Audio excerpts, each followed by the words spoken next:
Buenas tardes, doctora. El día de hoy vamos a hacer la exposición referente a nuestro póster de las adaptaciones fisiológicas en la enfermedad de Parkinson. Mi grupo está conformado por mi compañera Paula Blaya, por mi compañero Andrés Felipe Bardila y quien les habla, Marcela Alemán. Como objetivo principal, queremos dar a conocer algunos de los procesos fisiológicos que se llevan a cabo en esta enfermedad y pues a modo introductorio, cabe mencionar que la enfermedad de Parkinson es una de las principales enfermedades neurodegenerativas y se presentan en alrededor del 3% de la población de adultos mayores de 65 años. Es una enfermedad que se caracteriza por la presencia de células dopaminérgicas en los núcleos basales, lo que conlleva a la degeneración de la sustancia negra y a su vez también a daños en la modulación de las redes motoras. La enfermedad pues tiene varias manifestaciones clínicas o sintomatología, pero pues se van a ir presentando a medida que la enfermedad evoluciona. Pero a modo general, algunos de los síntomas principales de esta enfermedad son el deterioro cognitivo, la pérdida del equilibrio, algunos movimientos involuntarios, así como también la demencia. Mi compañera les va a explicar pues un poco más a fondo esta patología. Ok, entonces antes de hablar acerca de cómo afecta fisiológicamente a los órganos de la enfermedad de Parkinson, vamos a hablar acerca de los factores que inciden principalmente. Entonces vamos a tener en cuenta que los pesticidas, la residencia en el campo y la agricultura van a estar asociados fuertemente a lo que es la enfermedad de Parkinson. También vamos a tener que una alta ingesta de hierro, las anemias crónicas, el trauma craneoencefálico grave y lo que es el trabajo de alta complejidad cognitiva van a estar asociados fuertemente a este mismo. Entonces, el origen de la degeneración de las neuronas dopaminérgicas puede ser por la disfunción mitocondrial, por la agregación alfa-sinucleína, por trastornos de la autofagia y por una desregulación de la homeostasis intracelular del calcio. Acerca de la disfunción mitocondrial, esta va a estar involucrada por una disminución de la actividad del complejo 1 de la cadena de transporte de electrones. También este mecanismo va a estar relacionado como lo es el de MPTP, que es una toxina ambiental que suele ser tóxica y va a generar o va a causar lo que es el parkinsonismo, causa la muerte de las neuronas dopaminérgicas de la sustancia negra pars compacta. También vamos a tener que las mutaciones de los genes asociados con la enfermedad de Parkinson, como lo es la parquina y PINK1, pueden generar alteraciones por un efecto al estrés oxidativo o el deterioro de la homeostasis mitocondrial. Vamos a tener que la alfa-sinucleína va a estar involucrada en el tráfico, en la exocitosis de las vesículas sinápticas y en la liberación de neurotransmisores. También vamos a tener que la mutación del gen SNCA, que codifica la proteína alfa-sinucleína, puede generar un mal plegamiento o la agregación de la proteína alfa-sinucleína, que puede generar la formación de una sustancia en forma de fibrillas que suelen ser similares a las amielínicas, que en conjunto se denominan cuerpos de Lewy, que cuando estos suelen ser acumulados suelen ser neurotóxicos. Posterior a eso vamos a explicar las tablas que están en el póster. Estas dos tablas representan dos vías muy importantes en la enfermedad de Parkinson, que son la vía indirecta y la vía directa. Vía indirecta y vía directa. ¿Por qué? Porque la vía indirecta es una vía de inhibición. Una vía de inhibición quiere decir que yo, por voluntad propia, evito algún movimiento, y la vía directa es que yo genero un movimiento. Más o menos esa es la diferencia. Y posterior a eso vamos a ver cómo son las rutas en específico. Comenzamos claramente desde donde se genera la señal por las células dopaminérgicas, que son las principales encargadas del movimiento. La sustancia negra en la parte compacta es primordial para esto, que es donde se ubica la mayoría de las neuronas dopaminérgicas. Ocurre una liberación de dopamina en condiciones normales. Aquí tenemos condiciones normales y con enfermedad de Parkinson, y así sucesivamente en esta misma tabla. Entonces genera liberación de dopamina, pero esta dopamina no significa significa que vaya a sobreexcitar los núcleos basales, perdón, los ganglios basales.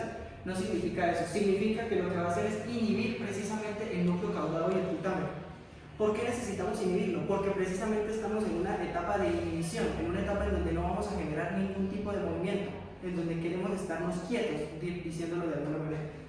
Por lo que esta liberación de dopamina por la sustancia negra en su parte compacta libera dopamina y lo que hace es inactivar el núcleo caudado del putamen. El núcleo caudado se encarga principalmente de la parte cognitiva y el putamen se encarga de los patrones repetitivos. Por lo tanto, esos patrones no se van a ver implicados o van a ser necesarios, puesto que no necesitamos movimiento.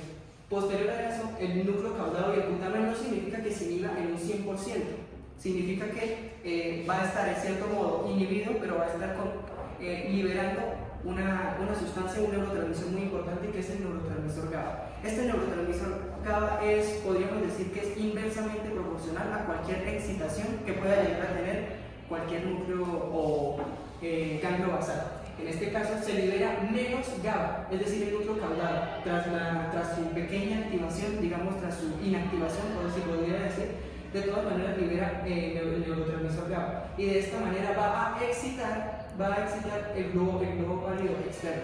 El globo pálido externo es sumamente importante en el ámbito de los movimientos y controlarlos, y también podríamos decir que en menor manera es un lugar en donde pasa la señal para poder en cierto modo codificarse y poder llegar al núcleo subtalámico, es decir, su función es inhibir o activar el núcleo subtalámico. De igual manera, el globo pálido externo, después de realizar su función, libera de igual manera el neurotransmisor GABA. Y como es inversamente proporcional a la sobreexcitación, como lo dije previamente, estamos hablando de que si se libera más GABA, vamos a inactivar el siguiente órgano, la siguiente estructura, lo vamos a inhibir. Por lo tanto, se inhibe el núcleo subtalámico. El núcleo subtalámico es importantísimo en el ámbito de los movimientos de las extremidades y sobre todo el movimiento del tronco. Por lo tanto, es importante para eso, pero también sirve como un centro de control, en el sentido de que dependiendo de cómo se inactive el siguiente va a estar exactamente de la misma manera. Por lo que el núcleo subtalámico, como al ser en cierto modo un centro de control, esto le llega una señal de neurotransmisor GABA, y inactiva el núcleo subtalámico. Al inhibir el núcleo subtalámico se va a liberar un neurotransmisor que es el glutamato, altamente excitante, pero se libera glutamato en menor medida. Entonces, como es altamente excitante y estamos en menor medida, por lo tanto va en cierto modo a inhibir, no lo va a excitar de una enorme manera. ¿A quién? Al globo pálido interno. Este globo pálido interno, aparte de pasar o de tener que enviarle señal al tálamo, que es importantísimo para combinarlo con diferentes tipos de sentidos, ya sea el olfato, ya sea la vista o ya sea cualquiera de los sentidos, de los 5 sentidos. El caso es que llega hasta el tálamo y se libera de igual manera GABA, pero como los GABA son contrarios, entonces lo que va a hacer es activar el tálamo. ¿Por qué necesitamos activar el tálamo? Porque necesitamos hacer presencia de algo muy importante, que es el sistema límbico. El sistema límbico está combinado claramente con el tálamo, y como está combinado, necesitamos activar el tálamo para saber si nosotros vamos a inhibir o no queremos inhibir ese movimiento. Es decir, ¿qué nos evita, por ejemplo, hacer este movimiento? No nos evita nada, pero como nosotros no vemos que no nos causa ningún peligro hacer ese movimiento, lo hacemos y de esa manera se activa el tálamo. Y si, digamos, entramos en algún peligro haciendo ese movimiento, por supuesto no lo vamos a hacer porque el tálamo y por ende el sistema límbico está activo, y por supuesto necesitamos que se excite la corteza motora para poder realizar la inhibición de este mismo proceso. Y si vamos con la vía directa, acabo de explicarnos cómo sería el comportamiento normal. Todo lo contrario sería en la enfermedad de Parkinson, es decir, el núcleo caudado se activaría, se inactivaría el globo pálido precisamente por su función del globo pálido de la coordinación del movimiento, se activaría el putamen, ¿por qué? El patrón repetitivo. Y como se activa el putamen, no necesitamos patrón repetitivo porque estamos en un ambiente de que no queremos movernos, no queremos hacer nada por el estilo, por lo tanto, no debería, en valores normales, debería inhibirse el putamen, que es el del patrón repetitivo. Por esa misma razón es que se genera un movimiento repetitivo en las personas que poseen esta enfermedad. y así con el núcleo, con el núcleo talámico, y así con el globo pálido encargado de la coordinación de igual manera, y el tálamo. El tálamo está inactivado cuando estamos hablando de enfermedad de Parkinson. ¿Por qué está activado? ¿Por qué está inactivado? Pues precisamente porque las personas hacen movimientos involuntarios sin saber qué es lo que hacen, es decir, sin ningún tipo de malicia, si lo podríamos decir así, y por ende no tienen ningún fin como tal, y no les importaría en ese modo el peligro, ni mucho menos. Por lo tanto, no está conectado ni el sistema límbico, tampoco el tálamo por los diferentes sentidos, y también, mejor dicho, va a estar inactivado la corteza motora, puesto que no tiene un control para poder movilizarse de una manera tranquila. Con ese movimiento me refiero a inhibir el movimiento y mantenerse en un estado de reposo. Y si nos pasamos a la vía directa, tenemos un poco menos de pasos por diferentes tipos de ganglios basales. Comenzamos la ruta y vamos a explicar exactamente el de la enfermedad de Parkinson. El sistema la sustancia negra en la parte compacta, que es la que tiene las células dopaminérgicas, van a liberar deficiente dopamina. Esta deficiente dopamina, como estamos en vía directa, me refiero a hacer un movimiento voluntario. ¿Por qué no? Porque está inactivada el putamen y el caudado. El caudado, como bien, es una parte cognitiva, por lo tanto no podemos pensar en lo que vamos a hacer. Es decir, los movimientos salen de manera involuntaria, por lo tanto no tenemos ningún tipo de dominio, por eso está inactivado. También está inactivado el globo pálido interno. El globo pálido interno también encargado de la coordinación, y la sustancia negra en la parte reticulada, que esta es una parte en donde se procesa la información, y cuando se procesa la información genera una respuesta mucho más coordinada para poder generarla, y por esa razón es que está inhibida, no está coordinada, y se genera cualquier tipo de movimientos del tipo temblor. Y esto, ¿qué pasa con esta parte del tálamo? Cuando nosotros vamos a hacer una reacción, cuando nosotros vamos a hacer una acción, por supuesto pensamos en lo que vamos a hacer. Sin embargo, ya viene desde más adentro, si se puede decir de alguna manera más coloquial, ya viene más interno el pensamiento de nosotros querer poder generar la acción. Es decir, yo quiero generar la acción y no me lo va a impedir el sentido de la audición o de la vista, no me lo va a impedir. Por tanto, es innecesario que el tálamo esté activo, por eso en valores normales está inactivo, pero aquí se activa. Por lo tanto, en cierto modo podríamos decir que es un desorden, y podríamos decir que no está en condiciones normales como para tener que ser inhibido ese movimiento, puesto que yo ya prefabriqué el querer hacer ese movimiento. Y por supuesto también va a estar activa la corteza motora, pero si estamos hablando de un movimiento como tal motor, sí tiene que estar la corteza motora, eso es verdad.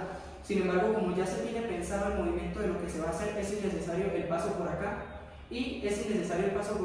puesto que estamos hablando de plano, no de un movimiento de mantenernos en un estado de reposo, sino en un estado de movimiento, un estado que ya se pensó, y que ya se pensó ese movimiento de qué se va a hacer en el futuro.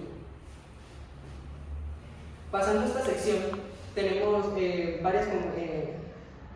se compromete de varias maneras el cuerpo, o se comporta la enfermedad de Parkinson en diferentes partes, como lo son, por ejemplo, en la parte lagrimal o en la parte de las pupilas. En la parte lagrimal va a haber una deficiencia en la producción de lágrimas o de agua en ese sentido en el ojo, por lo tanto va a haber una gran resequedad, y también va a haber alteraciones en la pupila, por lo tanto va a estar mucho más fotosensible la persona ante cambios de luz, por ejemplo. Si hablamos de glándulas salivales, pueden haber varias formas, pueden haber tanto excesiva agua, como lo dice acá, más del 50% de los pacientes presentan excesiva salivación o hipersalivación, la presentan más del 50%, pero también hay un pequeño caso en donde pueden haber hiposalivación, y ambos casos mantienen los labios resecos. Eso es un tipo de diagnóstico que se le puede dar a un paciente con este tipo de enfermedad, los labios resecos, puesto que mucha salivación, deshidratación, y la otra sería resequedad. La disfunción faringoesofágica, por supuesto, los músculos no funcionan, puesto que hay una deficiencia de calcio, como lo dijo mi compañera. Hay una deficiencia de calcio, por ende es imposible poder despolarizar cualquier tipo de músculo, puesto que es la principal molécula despolarizante de estos músculos. Por ende, los músculos, la sección esofágica, no van a funcionar en ese sentido, puesto que no se tiene coordinación de ellos. El diagnóstico cardiovascular, tenemos hipotensión ortostática. Eso quiere decir que cuando nosotros nos ponemos baja la tensión arterial. Y por supuesto también vamos a tener taquicardias y también vamos a tener arritmias. Esto es bastante, causa bastante interés en el sentido de que, por supuesto, al ser un órgano liso no debería comprender mucho lo que es un órgano involuntario, pero lo que no hemos explicado es quizás de que no compromete tanto el músculo liso esta enfermedad de Parkinson, sino compromete un poco más lo que es el músculo estriado. El músculo estriado, un ejemplo es el músculo del corazón o el ejemplo del músculo esquelético. No necesariamente tiene que ser involuntario, por lo tanto genera arritmias y genera taquicardias en un sentido cardiovascular. En un sentido de termorregulación, por supuesto, cuando estamos en horas nocturnas o cuando estamos en la zona del sueño, vamos a producir mayor nivel de sudoración y menor nivel de sudoración a nivel del día, es decir, de algún modo decirlo, cuando estamos despiertos. Y aquí vamos con una parte interesante que es el tema del músculo estriado. Y para recalcar un poquito más en esto, la disfunción gástrica tiene una tendencia a darse a los pacientes con enfermedad de Parkinson del 70 al 100%. ¿Esto qué quiere decir? Esto quiere decir que ¿por qué es tan alta si estamos hablando del músculo liso del estómago? Lo que pasa es que en el estómago existen dos tipos de músculos, uno que son las fibras longitudinales y otro que son las fibras circulares. Esos son músculos o fibras estriadas, por lo tanto va a tener en cierto modo bastante tendencia en el sentido de la enfermedad de Parkinson. Sin embargo, lo único que compromete el músculo liso sería la falta de calcio. Eso sí podría afectarlo y por eso la tendencia es tan alta. Y repito, la tendencia no es tan alta en este sentido, a nivel intestinal del 20 al 70%, puede estar variando entre esos dos valores. ¿Por qué puede estar variando entre esos dos valores? Puesto que a nivel intestinal únicamente existe músculo liso. Es decir, únicamente vamos a tener pretensiones, alteraciones únicamente por la deficiencia de calcio, no por la deficiencia del sistema nervioso central controlando el músculo estriado o músculo esquelético como en este caso. Disfunción anorrectal y disfunción urinaria también se ven implicadas, puesto que en ambos lugares, en ambos sitios, hay por supuesto músculo liso para que se controle de manera involuntaria, pero sobre todo existe un músculo en cada uno de ellos, que son los músculos que sostienen el líquido o sostienen la masa que está a punto de ser excretada por el cuerpo humano, como son los músculos más externos urinarios y como lo es el esfínter externo del ano. Lo que pasa es que los anteriores, por ejemplo, el esfínter interno del ano es un músculo netamente liso. Es un músculo netamente liso. En cambio, el esfínter externo del ano es un músculo estriado, o más exactamente un músculo esquelético, por lo que va a estar va a recibir bastante alteración si nosotros nos referimos a la enfermedad de Parkinson. Por lo tanto, estas dos están bastante ligadas a lo que quiero dar a entender. Y por supuesto, la disfunción sexual, más del 50% de tendencia a hacer en las personas con enfermedad de Parkinson, disfunción eréctil, fallas en la eyaculación y por supuesto, como tiene que ver el sistema nervioso está fallando en ese sentido, pues por supuesto se va a ver reflejada la eyaculación por la hipoexcitación y por supuesto va a tener fallas a la hora de eyacular. Bueno, a modo de conclusión, en la enfermedad de Parkinson, la regulación de algunas actividades neuronales estriatales que hacen parte de la vida nigria estriatal se ven afectadas por eferencias que modulan la actividad del tálamo de manera indirecta. Esto se da porque se pierde la inhibición de la liberación de dopamina en los receptores de 2. Y otra de las conclusiones es que, como lo mencionaba mi compañera, la residencia en el campo, los agricultores y pues debido como a los pesticidas, pues tienen componentes que se ven muy asociados a la enfermedad de Parkinson. Y también es importante mencionar que si la enfermedad es diagnosticada pues a una edad muy avanzada, también la expectativa de vida del paciente pues disminuirá, porque pues lo ideal es tratar la enfermedad desde sus inicios cuando los síntomas no han avanzado mucho. Y pues esta fue la exposición de nuestro póster, esperemos que le guste mucho, doctora, y muchas gracias.